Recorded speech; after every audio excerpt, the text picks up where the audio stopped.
চলো আমাদের তাহলে আলোকসজ্জাটা তোমাদেরকে দেখিয়ে দেওয়া যাক।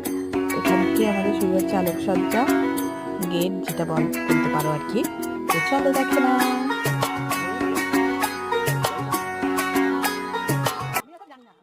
এই দেখো একটা ছোট্ট গণপতি আছে এখানে।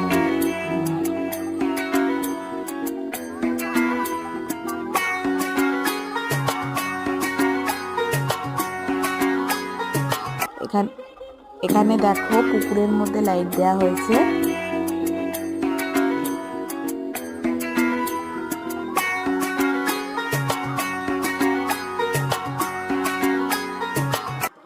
এখানে গোটা পুকুরটা পুরো লাইটে ভর্তি করে দিয়েছে।